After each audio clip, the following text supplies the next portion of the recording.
இன்றைக்கு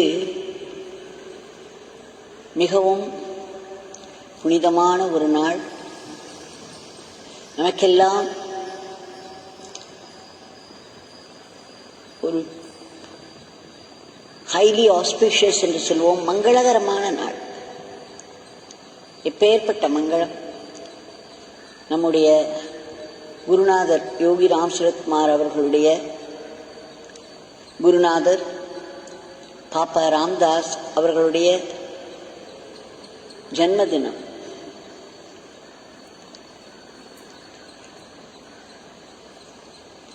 எப்பேற்பட்ட ஒரு திருநாள்! இன்றைக்கு நாம் பகவான் தன்னுடைய மாஸ்டர், தன்னுடைய குருநாதரை பற்றி, சில சமயம் அவரை என் தந்தை என்று சொல்வார், சில சமயம் என்னுடைய மாஸ்டர் என்று சொல்வார், சில சமயம் சுவாமி ராம்தாஸ் என்று சொல்வார், சில சமயம் ராம்தாஸ் என்று சொல்வார். பகவான் அவரை எப்படி, எந்த நிலைகளில் பார்க்கிறார், எந்த நிலையில் அவர்கள் எல்லோரும் இருக்கிறார்கள் என்பதெல்லாம் புரிந்து கொள்வதற்கோ அறிந்து கொள்வதற்கோ ஒரு தனி தகுதி தேவை, திவ்ய கண்கள் தேவை. நாம் இன்றைக்கு பகவான் அவருடைய குருநாதர் சுவாமி ராம்தாஸ் பற்றி என்ன சொல்லியிருக்கிறார் என்று பார்ப்போம். ஆனந்த ஆசிரமத்தை பற்றி என்ன சொல்லியிருக்கிறார் என்று பார்ப்போம். பல பேரிடம் பலவிதமாக சொல்லியிருக்கிறார்.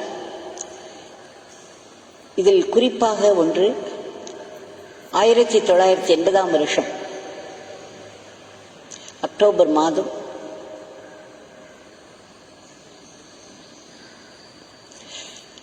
அன்றைக்கு சுக்கவனம், அகரம் ஜெயராமன் போன்ற இன்னும் சில பக்தர்கள் எல்லோரும் அங்கே அமர்ந்திருந்தார்கள் சந்நிதி திருவீட்டில்.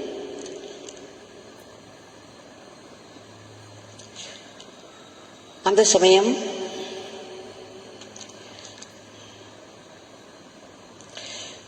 தீபக் என்ற ஒருவர் வந்தார். அவர் சொன்னார், 30 வயதுதான் ஆகிறது எனக்கு, நான் கொங்கணி விஸ்வ பிராமன் ஃபேமிலி, என்னுடைய தாய் தந்தையர்கள் இப்பொழுது இல்லை,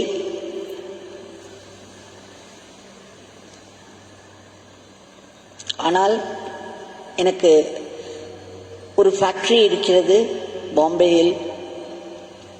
ஒரு நாள் என்னுடைய மூக்கு வழியாக நிறைய ரத்தம் வந்து கொண்டே இருந்தது.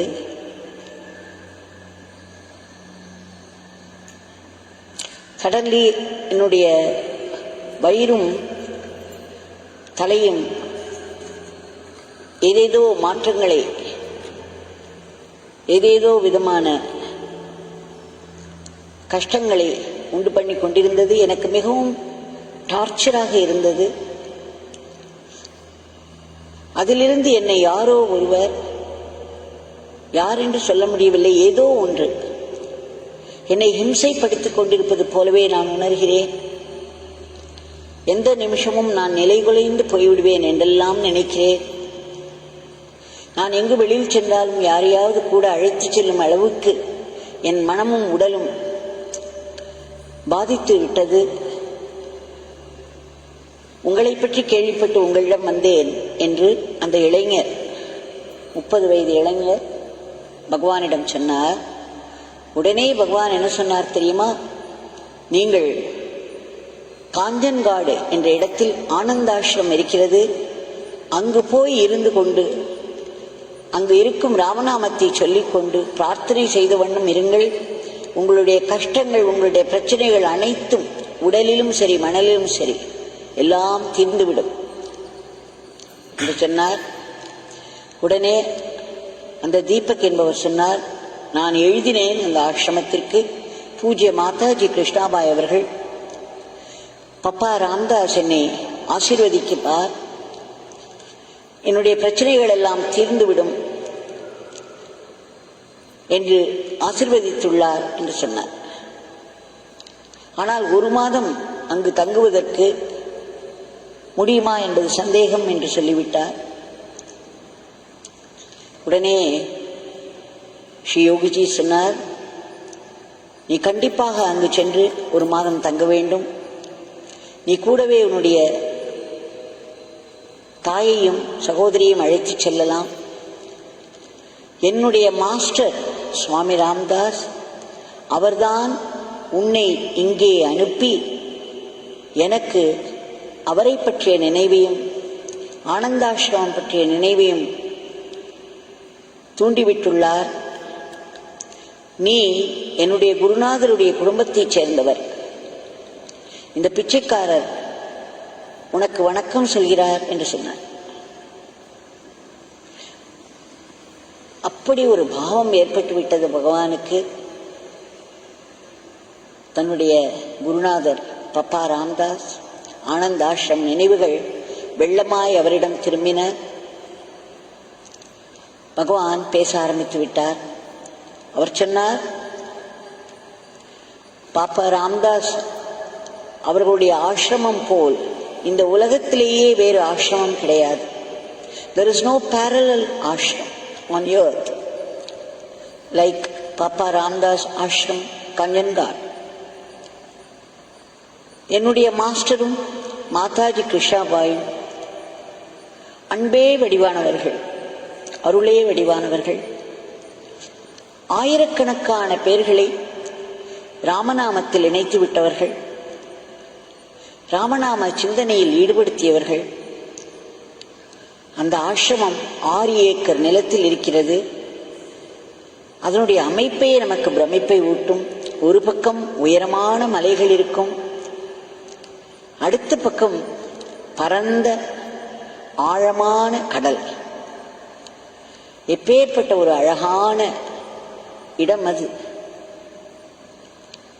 யார் வேண்டுமானாலும் அங்கு போகலாம், அங்கு தங்கலாம். அந்த ஆசிரமம் அன்பு நிறைந்த ஆசிரமம், ராமநாமம் நிறைந்த ஆசிரமம். The ashram is filled with love and Ramnam.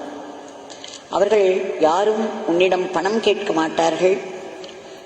உங்களை நன்றாக பார்த்து கொள்வார்கள், உங்களுக்கு நன்றாக உணவிடுவார்கள், உங்களுக்கு அன்போடு பணி செய்வார்கள்.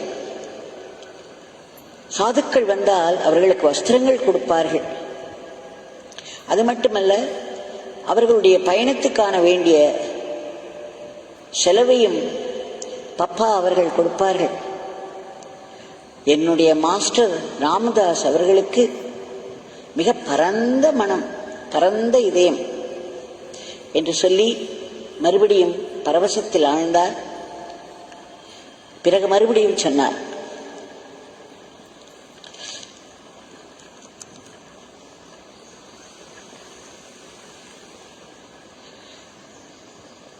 இந்த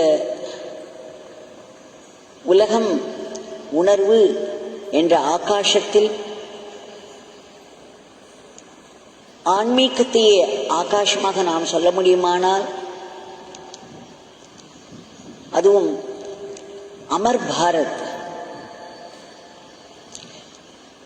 the spiritual sky of India, Amar Bharat, அதில் இருக்கக்கூடிய மிக சிறந்த ஒரு பேரொளியாக என்னுடைய மாஸ்டர் ராமதாஸ் திகழ்கிறார். என்னுடைய மாஸ்டர் இல்லாத இடமே கிடையாது. என்னுடைய குருநாதர் ராமதாஸ் இங்கே இருக்கிறார், அங்கே இருக்கிறார், எங்கும் இருக்கிறார். அவருடைய ஸ்தூல சரீரம்தான் நம்மிடம் இல்லை.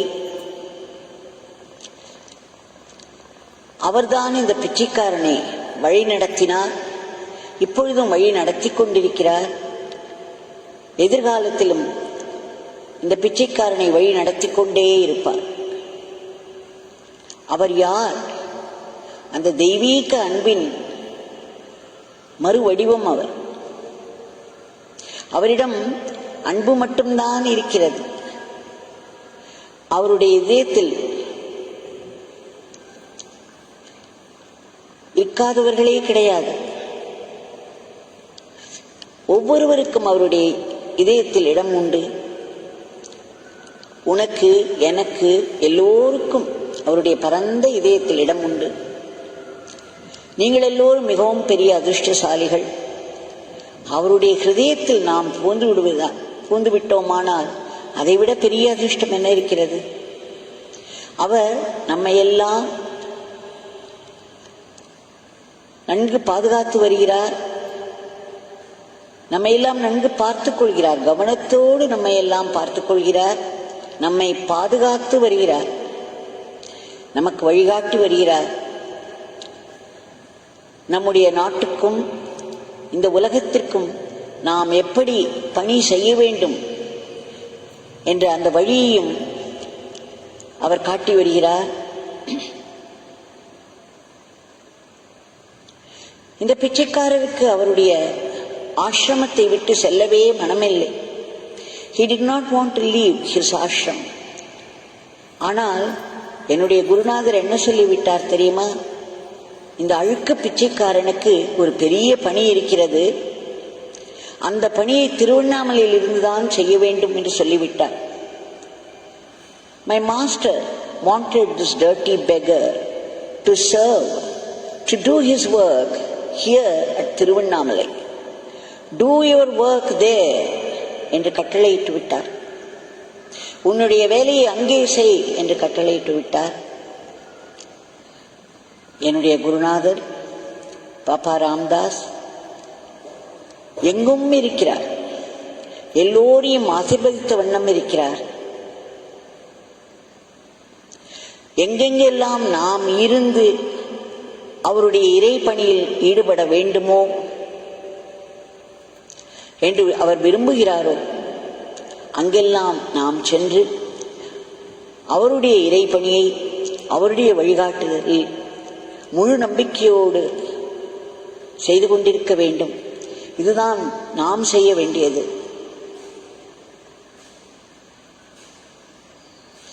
அவர் எப்படி இந்த உலகத்துக்கு சேவை செய்து வருகிறாரோ, இறைப்பணி செய்து வருகிறாரோ, அதே மாதிரி நம்மையும் அந்த இறைப்பணியில் அவர் ஈடுபடுத்தி வழிகாட்டி செய்ய வைத்துக் கொண்டிருக்கிறார். அவர்தான் இந்த இந்திய நாட்டை காத்து வருகிறார். இந்திய நாட்டிற்கு எப்படி சேவை செய்ய வேண்டும் என்று வழிகாட்டி வருகிறார். நம்முடைய இந்திய நாடு அத்தனை பெரிய ரிஷிகளுக்கும் ஆன்மீக பெருமக்களுக்கும் லீலா பூமியாக திகழ்ந்து வருகிறது. இந்த ஆன்மீக பெருமக்கள் அனைவருமே நமக்கு வழிகாட்டி நம்மை பாதுகாத்து வருகிறார்கள். நாம் எல்லோரும் அவர்களுடைய குழந்தைகள் என்று மிக ஆவேசமாக கண்களில் நீர் வழிய ஒரு உணர்ச்சி வசப்பட்டு சொல்லிக் கொண்டிருந்தார். பிறகு என்ன சொன்னார் தெரியுமா? இதை எப்படி முடித்தார்? My master has sent you to remind this beggar of his greatness. The greatest work in the whole world is to remain as a simple and good instrument in the hands of my master, in the hands of our Guru. இந்த உலகத்திலேயே மிகப்பெரிய பணி, மிகச்சிறந்த பணி என்ன தெரியுமா? நாம் எளிமையாகவும் அதே சமயம் ஒரு நல்ல பாத்திரமாகவும் நம்முடைய குருநாதர் கையில் இருந்து கொண்டு உண்மையாக சேவை செய்ய வேண்டும். நாம் எங்கே வைக்கப்பட்டிருந்தாலும், எந்த நிலையில் வைக்கப்பட்டிருந்தாலும், எந்த இடத்தில் வைக்கப்பட்டிருந்தாலும் அவருடைய கைகளில் மட்டுமே கருவியாக இருந்து அவர் காட்டிய வழியில் அவருடைய இறைப்பணியை செய்து கொண்டே இருக்க வேண்டும். இதுவே மிகச்சிறந்த பணியாகும். இதை தவிர வேறு இல்லை. That is all, nothing else என்று முடித்தார். இன்றைக்கு பகவான் தங்கியிருக்கும் சன்னதி திரு வீட்டிற்கு சென்று காலத்திலும் பின்னோக்கி சென்று 80ஆம் வருடம் அக்டோபர் மாதம் அவரோடு கூட இருந்து அவர் மிக ஆவேசமாக தன்னுடைய குருநாதருடைய நினைவுகளில் மூழ்கி பரவச நிலையில் பேசிய வார்த்தைகளை கேட்டோம். கடைசியாக அவர் அதை எப்படி முடித்திருக்கிறார் என்றும் பார்த்தோம். ஆனந்தாசிரமத்தை பற்றி அவர் சொல்லிய அந்த இன்ஸ்பைரிங் வேர்ட்ஸ் என்று சொல்லுவோம் அல்லவா, நமக்கு ஒரு ஆன்மீக தூண்டுதலை தரக்கூடிய அந்த வார்த்தைகளை நாம் எப்பொழுதும் நினைவில் வைத்துக் கொள்வோம். அன்பு பேர் வெள்ளம் நிரம்பிய ஆனந்த ஆசிரமம், அருள் வெள்ளம் நிரம்பியது. அங்கே பப்பா ராமதாசருடைய பேரருள், மாதாஜி கிருஷ்ணாபாய் அவர்களுடைய பேரன்பு, சுவாமி சச்சிதானந்தஜி அவர்களுடைய சேவை, பெயர்பட்ட சேவை, எப்படி சேவை செய்வது என்பதை அவரிடமிருந்து தான் நாம் கற்றுக்கொள்ள வேண்டும். அந்த பேரருளானது பேரன்பாக மலர்ந்து, அந்த பேரன்பு ஒரு பெரிய சேவையாக மலர்ந்தது. இந்த மூன்றும் அங்கு ஆனந்த ஆசிரமத்தில் ஒன்றாக கலந்து இருப்பதை காண முடியும். நான் அங்கு ஆனந்த ஆசிரமத்திற்கு சென்றிருந்த பொழுது பப்பா ராமதாஸ் அவர்களையும், மாதாஜி கிருஷ்ணாபாய் அவர்களையும், சுவாமி சச்சிதானந்த மகாராஜ் அவர்களையும் இப்படித்தான் கண்டேன். அங்கு இருக்கக்கூடிய ஒரு அங்குல இடத்திலும் அவர்கள் மூன்று பேரும், இந்த மூன்று பேரும் தன்மைகளாக நிரம்பி இருப்பதை பார்த்தேன். பகவான் 1990 உடல்நலம் குன்றி இரத்தப்போக்கு நிறைய இருந்து, அல்சர் என்று சொல்வார்கள் அல்லவா, இரத்தத்தை கட்டி கட்டியாக வாந்தி எடுத்துக் கொண்டிருந்தார். அப்பொழுது திரு பாரக்நாத் ரெட்டி அவர்கள் பகவானுடைய சன்னதி தெரு வீட்டிற்கு சென்று அவரை அழைத்து வந்து கிருப்பாவில் வைத்து, டாக்டர் ராதாகிருஷ்ணன் நியூரோ சர்ஜன் பூங்குன்னம் என்ற இடத்தில் ஒரு பெரிய கிளினிக் வைத்து நடத்தி கொண்டிருந்தார். அவரை வரவழைத்து அங்கு 10 நாட்கள் சிகிச்சை நடந்த பொழுது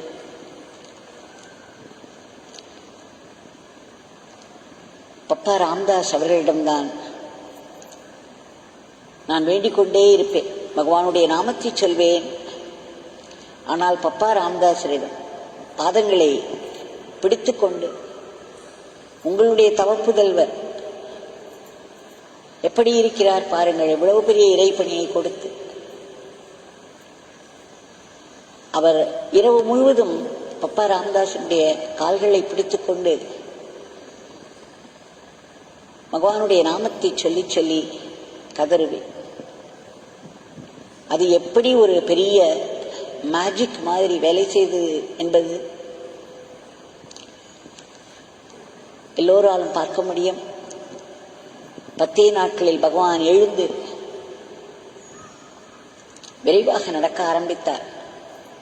பப்பா ராமதாசுடைய அருள் பூரணமாக அங்கு நிரம்பி இருந்ததை பார்த்தேன். பகவானை போன்ற கிரேட் மாஸ்டர்ஸ், ஆன்மீக பெருமக்கள், தபோபலம் நிரம்பிய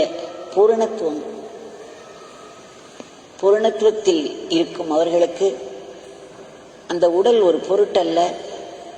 அந்த உடலின் மேல் கவனம் செலுத்தி அதை பாதுகாத்துக் கொள்ள மாட்டார்கள். அதை பக்தர்களிடம் விட்டு விடுவார்கள். அப்பொழுது பார்த்தேன் பகவான் எவ்வளவு இன்டிஃபரண்டாக இருக்கிறார் தன்னுடைய சரீரத்தை பற்றி என்று. அங்கே பாரக்நாத் ரெட்டி அவர்கள் வீட்டில் அவர் எவ்வளவு வசதி செய்து கொடுக்க தயாராக இருந்தாலும் பகவான் அவர் வீட்டிலிருந்து வெளியே வந்து ஒரு மாமரத்தின் அடியிலே படுத்துவிட்டார்.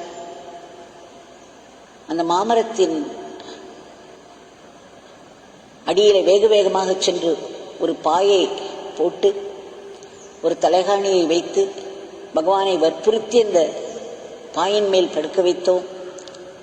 ஒரு பக்கம் இரத்தமாக வாந்தி எடுக்கிறார், சோர்ந்து சோர்ந்து படுத்துக் கொள்கிறார். ஆனால் ஒரு மெத்தையை தொடமாட்டேன் என்று சொல்லிவிட்டார். ஒரு மாமரத்து அடியில் ஒரு சாதாரண பாயில் அவரை படுக்க வைத்து, டாக்டர் ராதாகிருஷ்ணன் நிறைய ரத்தம் போய்விட்டது, இவருக்கு ரத்தம் கொடுக்க வேண்டும் என்று அதற்கான ஏற்பாடுகளை செய்தார். எப்படி தெரியுமா?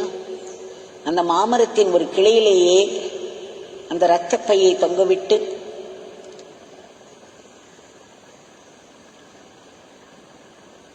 பகவானுக்குள் ரத்தத்தை ஏற்றினார். அவரை சுற்றி தேள் போய்கொண்டிருக்கும், பாம்பு போய்கொண்டிருக்கும், நிறைய செடி கொடிகள் நிறைந்த, மரங்கள் நிறைந்த தோட்டம் அது. ஆனாலும் பகவான் விரைவிலேயே குணமாகினார்.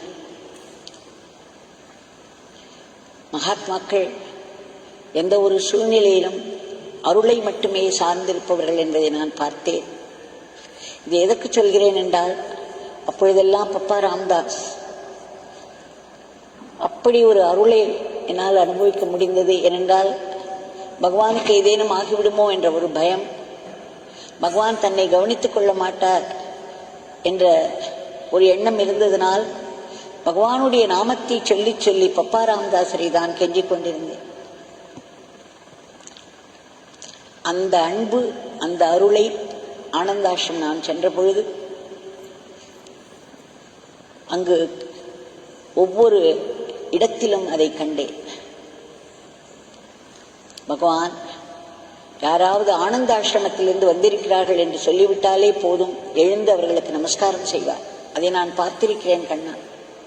ஓ, நீங்கள் ஆனந்தாசிரமத்திலிருந்து வந்திருக்கிறீர்கள், என்னுடைய மாஸ்டர் பப்பா ராம்தாஸ் அவர்களுடைய இடத்திலிருந்து வந்திருக்கிறீர்கள், அவருடைய ஆசீர்வாதங்களை இந்த பிச்சைக்காரனுக்கு கொண்டு வந்திருக்கிறீர்கள் என்று கூறி நமஸ்காரம் செய்வார். நம்முடைய கிரேட் மாஸ்டருக்கு அமைந்த ஒரு கிரேட் மாஸ்டர் அந்த பப்பா ராம்தாஸ் அவர்கள். இன்றைக்கு எல்லோரும் பப்பா ராம்தாஸ் அவர்களுடைய ஆசையை வேண்டி வேண்டி பிரார்த்திப்போம். ஒரு மகாத்மாவினுடைய பிறந்த தினம் அன்று அபரிமிதமான ஆசீர்வாதங்கள், பேரருள் வந்து கொண்டே இருக்கும் என்று சொல்வார்கள். அன்றைக்கு யாரெல்லாம் அவரை நினைக்கிறோமோ, யாரெல்லாம் அங்கு செல்கிறோமோ, ஏதோ ஒரு விதத்தில் அவரோடு தொடர்பு கொள்கிறோமோ, அந்த மகாத்மாவோடு, அவர்களுக்கெல்லாம் அந்த அருள் வாரி வாரி வழங்கப்படும். அதனால்தான் அது ஜெயந்தி தினம் என்று கொண்டாடுகிறோம். அன்றைக்கு there will be extraordinary flow of grace for everyone who participates either by thought or word, by talking about him, or by going there to the shrine, to the place where they lived.